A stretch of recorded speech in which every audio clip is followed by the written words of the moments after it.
So, welcome dear students. Let's start our today's session. आज enthalpy का सबसे important topic health law. Enthalpy जो सबसे सबसे सबसे ज्यादा इम्पोर्टेंट चीज है, एंथैल्पी क्या है वो सारी चीजें आप लोगों को मालूम है बच्चों। So dear students, एंथैल्पी का सिंबल हुआ H, H यानी कि U plus PV, ये होता है एंथैल्पी। एंथैल्पी माने कि डीप कंटेंट। ये सारी छोटी छोटी चीजें, सही है, बहुत अच्छा। अब देखो, मुझे एक सबसे इम्पोर्टेंट बात आज डिस्कस करनी है।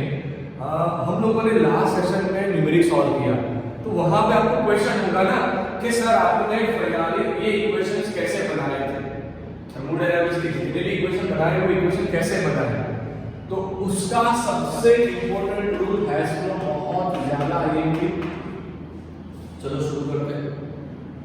बहुत इजी थियरी है, बहुत ज्यादा इजी थियरी, थोड़ा दिमाग लगाना, कोई शक्तिमान वाली चीज नहीं है, कोई रॉकेट साइंस नहीं है।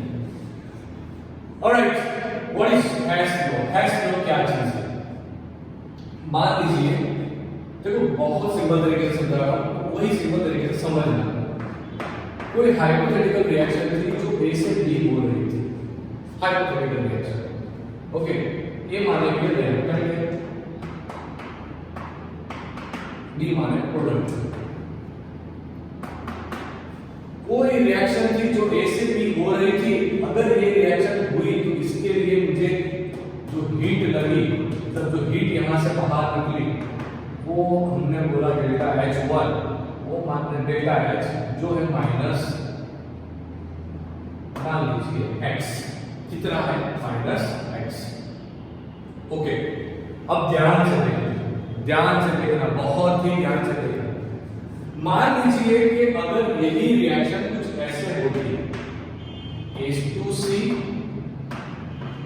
C2B, अगर यही रिएक्शन कुछ इस तरह से होती, पहला स्टेप A2C बनता, एंड मान लीजिए उसके लिए एंथैल्पी का change delta H1 is equal to minus y आता, ओके, माइनस y।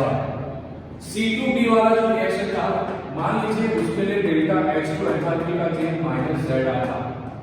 ओके, फिर से एक बार बता रहा हूं, कोई रिएक्शन थी जो डायरेक्टली A to B हो सकती थी, पर मैंने क्या किया, पहले A को C में कन्वर्ट किया, बाद में C से B को कन्वर्ट किया। ओके, अब आप दूसरे दिमाग लगाओ, आपके पास दो इक्वेशन हो गए, ये है हमारा इक्वेशन नंबर 1, ये है हमारा इक्वेशन नंबर 2। क्या आप ये दोनों इक्वेशन को यूज करके ये इक्वेशन ला पाओगे? हाँ सही, कैसे लाओगे? तो हम करेंगे बच्चों यहाँ पे इक्वेशन 1 प्लस 2, हम करेंगे यहाँ पे इक्वेशन 1 प्लस 2। तो ये हो गया हमारा लेफ्ट हैंड साइड, पूरा कंसेप्ट समझ लो एकदम। ये हो गया हमारा राइट हैंड साइड। तो लेफ्ट हैंड साइड को लेफ्ट हैंड साइड में समेशन लगाओ, तो a प्लस c लगा। ओके, राइट हैंड साइड का राइट हैंड साइड में समेशन लगाओ, तो c प्लस b लगा। क्या कैंसिल हो गया? c गया, क्या बचा आपके पास? a से b बचा। मतलब कि आपने किया क्या, ये दोनों इक्वेशन को समेशन किया, ये दोनों इक्वेशन का समेशन किया। तो अगर आपने ये दोनों इक्वेशन का समेशन किया, तो अगर कोई आपसे पूछे कि डेल्टा H का वैल्यू कितना, तो इक्वेशन 1 उसका डेल्टा H1 प्लस इक्वेशन 2 वो था डेल्टा H2।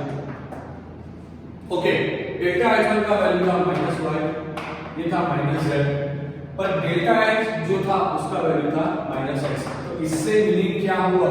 इसका मीनिंग ये हुआ कि अगर रिएक्शन डायरेक्ट वन स्टेप में होती एंड जितना एनर्जी, जितना एंथैल्पी वहां पे लगता, उतना ही एंथैल्पी लगेगा अगर रिएक्शन डिफरेंट स्टेप्स में होगी। फिर से एक बार, मान लीजिए कि ये रिएक्शन हुई, उसके लिए लगा मुझे माइनस 70 किलो जूल। ए से बी जो रिएक्शन हुई बच्चों, उसके लिए मुझे लगा minus 70 kilo joule, and A to C वाला जो रिएक्शन हुआ उसमें लगा मुझे माइनस 30 किलो जूल, एंड जो C to B वाला रिएक्शन हुआ उसमें मुझे लगा माइनस 40 किलो जूल। तो ये दोनों का समेशन भी आएगा minus 70 kilo joule.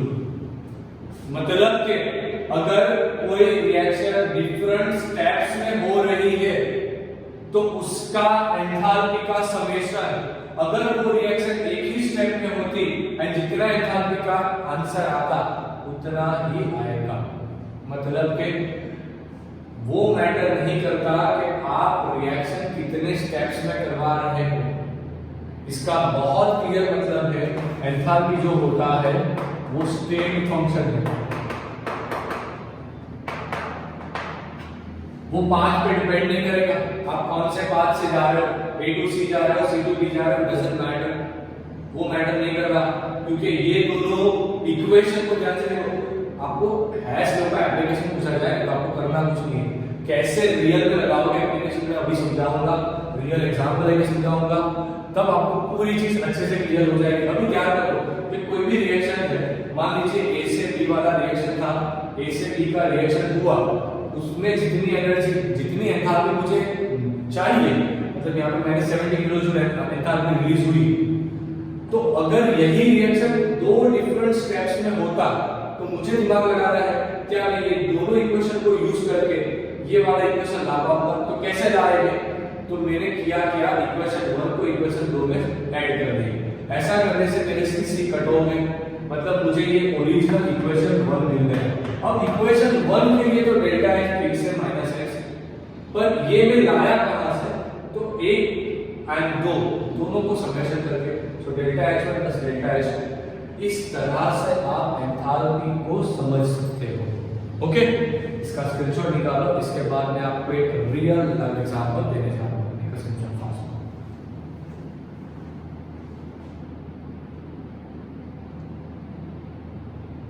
Alright dear students, so let's start the hash flow। उसे बहुत डिटेल से समझना है ना, तो एक लाइव एंड रियल एग्जांपल देखते हैं। चलो, एक इक्वेशन है Fe2O3 plus 3CO, Fe2O3 plus 3CO ने रिएक्शन लगाया, 2 Fe बनाया एंड 3 कार्बन डाइऑक्साइड बनाया। क्या अच्छा काम किया, सब सही। डेल्टा एक्शन कितना दिया इसके लिए, -26 किलो जूल दी, वो भी अच्छा है। ये हो गया इक्वेशन 1। इक्वेशन 2 आपको दिया है, FeO दिया, CO दिया, उससे आपको बोला Fe लेके आओ, CO2 लेके आओ, इसके लिए भी डेल्टा H2 दिया गया -16 किलो जूल। चलो ठीक है, अब लाना क्या है, find delta H for the given reaction. एक रिएक्शन आपको यहां पे दिया गया है, Fe2O3 प्लस CO से बनाओ 2 FeO बस। अब देखा क्वेश्चन देखने के बाद तो पहले तो मोबाइल बंद हो गया, फिर दिमाग भी गया कि कैसे सॉल्व करोगे। सबसे पहली चीज हमें ये जो इक्वेशन को यूज करके ये लाना, बहुत अच्छा गेम है, ध्यान से। अब कई सारे बच्चे क्या करेंगे, काम करना, चलो फर्स्ट को सेकंड में ऐड कर दो, इक्वेशन 1 को ले लो, सेकंड में ऐड कर। अगर वो किया तो होगा क्या, Fe2O3 आ जाएगा।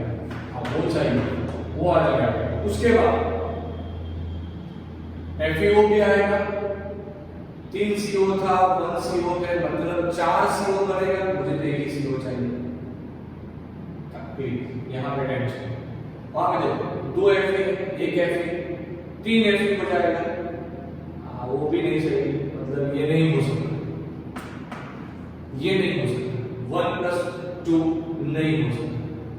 दूसरा कुछ प्रोबेबिलिटी दिखाई दे रहा है, एक काम करो, दूसरा प्रोबेबिलिटी मैं आपके तरह समझा रहा हूं आप लोगों को बच्चों, बाकी मुझे तो क्लियर नहीं मालूम है ना क्या करना है। आप कितने स्टेप्स देखोगे, कितने स्टेप सोचोगे। अब आप सोचोगे सर एक काम की इक्वेशन 1 - 2, अगर ऐसा किया Fe2O3 आएगा, चलो वो आ गया, 3 CO आएगा, -Fe हो जाएगा, -CO जाएगा, तो 3 CO में से 1 CO गया तो 2 CO बचा, मतलब कि ये भी नहीं पॉसिबल, इससे भी नहीं आ सकता। अब कुछ दिमाग लगा है, क्या हम एक काम करें तो इसी इक्वेशन को इक्वेशन 2 को 2 से मल्टीप्लाई करें। अगर आपने इक्वेशन 2 को 2 से मल्टीप्लाई किया तो यहां पर आप लिखोगे 2FeO plus 2CO 2Fe plus 2CO लिखोगे ना।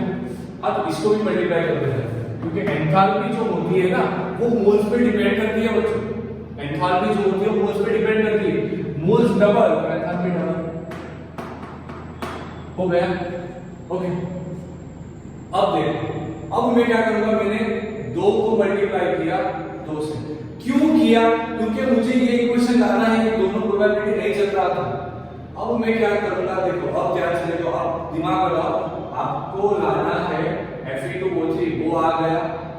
उसके बाद यहां पे लाना है 3CO 2CO। अगर प्लस किया ना तो 5CO बनेगा, प्लस किया तो 5CO बनेगा। पर मान लीजिए आपने माइनस किया तो 3 - 2 1CO आएगा। इसका मतलब क्लियर है कि करना क्या है, इक्वेशन 1 - 2 इनटू इक्वेशन 2। क्लियर है? इक्वेशन 1 क्या था, Fe2O3 मैंने अभी बताया कि लेफ्ट हैंड साइड वाला लेफ्ट हैंड साइड तरफ प्लस 3CO। इसमें से माइनस करो किसको, ये वाले इक्वेशन को जिसे 2 से मल्टीप्लाई करके रखा हुआ है आपने, -2FeO -2CO। Okay is equal, अब ये 2F राइट हैंड साइड वाला प्लस 3CO। अब माइनस करो -2F हो गया अपना काम -2CO। आधा काम तो कंप्लीट हो गया, ऑलमोस्ट 90% कंप्लीट हो गया, आधा नहीं भैया। अब देखो क्या होगा, Fe निकल गया। 3 CO2 था, 2 CO2 था, तो यहां पे 1 CO2 आ गया।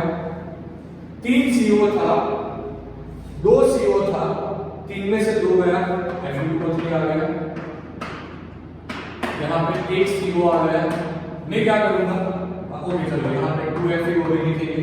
अब मैं क्या करूंगा, 2FeO को उस साइड पे transfer, Fe2O3 plus CO gives 2FeO plus CO2। क्या आपका ओरिजिनल इक्वेशन आया कि नहीं आया? हाँ आ गया। ये तो लाना है ना, ये लाना आ गया। Fe2O3 आ गया, CO आ गया, 2FeO आ गया, CO2 आ गया। आपको क्या पूछा है, इस इक्वेशन के लिए, इस पर्टिकुलर इक्वेशन के लिए डेल्टा H कितना होगा? करना कुछ नहीं है, आपने क्या फॉलो किया, इक्वेशन 1 लिया, इक्वेशन 1 का एंथैल्पी कितना, डेल्टा H1। ध्यान से देखो, उसके बाद क्या किया, माइनस किया किसको, 2 इनटू इक्वेशन 2 का enthalpy delta H1। Delta H1 का वैल्यू कितना, -26 माइनस इसका तो ऑलरेडी निकाला हुआ है -32। ओके अब ध्यान से देखना बच्चों, बहुत ही ध्यान से देखना यहाँ पे, -26 माइनस प्लस 32, तो कुल मिला के यहाँ पे 4 और 6 मतलब क्या आएगा, +6 kilo joule. Okay +6 kilo joule. तो ये हो गया हमारा आंसर। करना कुछ नहीं था, जो आपने फॉलो किया उसे एंथैल्पी में फॉलो करो, that's it. I am sure आपको अच्छे से समझ में आ गया होगा। इसका स्क्रीनशॉट निकालो और कांसेप्ट को अच्छा करने के लिए और एक लास्ट न्यूमेरिक सॉल्व करवाना। Take a screenshot fast. Alright, so let's solve the next question dear students. बहुत ही अच्छा क्वेश्चन है, वो सॉल्व करना है। क्वेश्चन लिखो मेरे साथ। You are given the following data. आपको डेटा दिया गया। You are given the following data. अर्थात बच्चों आपको डेटा दिया गया है। देखो डेटा क्या है, H2 का गैस, हाफ ऑफ ऑक्सीजन का गैस, उससे बनाया गया H2O का liquid, delta H is equal to -68.3 kilo calorie. Okay sir, H2 का gas plus half of O2 का गैस से बना H2O का गैस, डेल्टा H का वैल्यू आया -57 kilo calorie. Calculate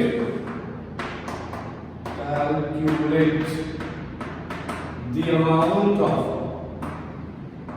amount of heat needed to convert 1 gram H2O liquid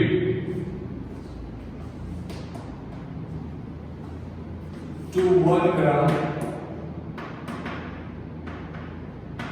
H2O gas. Alright, ऐसा question आपको दिया गया है। You are given the following data, ये हो गया हमारा इक्वेशन 1। देखो हैश कोड लगाना है, ये हो गया इक्वेशन 2। आपको जो इक्वेशन बनाना है, convert 1 gram H2O liquid to 1 gram H2O gas, मतलब कौन सा इक्वेशन बनाना है बच्चों? तो इक्वेशन बनाना है H2O liquid to H2O gas. ये इक्वेशन बनाना है किसका यूज करके?